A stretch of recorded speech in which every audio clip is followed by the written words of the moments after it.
నమస్తే అండి. మన తోటలో ఈసారి ఎక్కడ చూసినా పండ్లతోనైతే బాగున్నాయండి. ఏం పండ్లో చూపిస్తాను చూడండి ఎట్లా కాదు. నాకు 4 చెట్లు ఉండండి. 4 చెట్లు తీసేసి ఇది కొత్తగా కొమ్మ కింది నుంచి తెచ్చి పెట్టుకున్నా. చూడండి ఇది ఎంతవరకు కనబడుతున్నాయో కానీ ఎండగా ఉంది.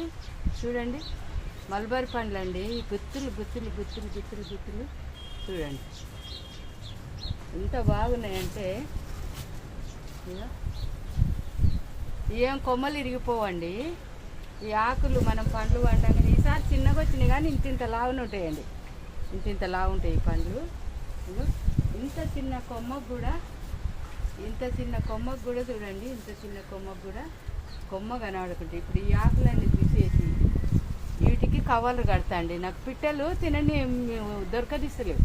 చిన్న పిట్టలు ఉన్నాయి కదా, ఇది దొరకని. ఇంకో కింద కూడా ఉన్నాయి. ఎక్కడ చూసినా ఉన్నాయండి. మీకు కింద కూడా చూపిస్తా. వీడియో నచ్చితే లైక్ చేయండి.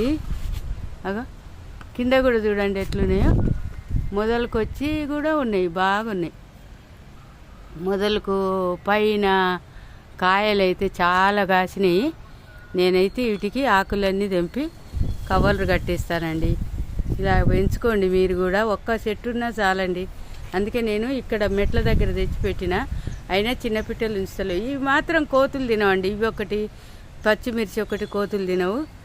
అందుకని మీరు కూడా అందరం పెంచుకోవాలండి. చాలా ఆరోగ్యమైన పండ్లండి ఇవి. హెల్త్కి కూడా మంచిది. క్యాన్సర్కు, రక్తహీనత ఉన్న వాళ్ళకు అందరికీ మంచిది ఈ పండ్లు. మేము ఒకటి లాంగ్ మల్బరీ అని వైట్గా తెచ్చినాం కానీ ఆ చెట్టు ఎందుకో బతకలేదు. ఈ నాటు అయితే మన కొమ్మలు పెడితే బతుకుతాయండి. ఈ కొమ్మలు కూడా మళ్ళీ కట్ చేస్తాను కదా, వేరే కుండీలలో పెట్టి మళ్ళీ 4-5 చెట్లు చేస్తా. ఇవైతే మీరు లైక్ చేయండి, షేర్ చేయండి, సబ్స్క్రైబ్ చేయండి. ముఖ్యంగా ఒక లైక్ అయితే ఇవ్వండి. మీ లైక్ ఎంతో ముఖ్యం. మీరు లైక్ ఇస్తే చాలామందికి చేరుతుంది. బాల్కనీలో కూడా పెంచుకోవచ్చు అండి ఈ చెట్టు. కొంచెం ఎండ తగిలినా వస్తుంది. ఈ చెట్ల నీడకు చూడండి ఎట్ట కాసిందో. ఉంటానండి. బాయ్ అండి.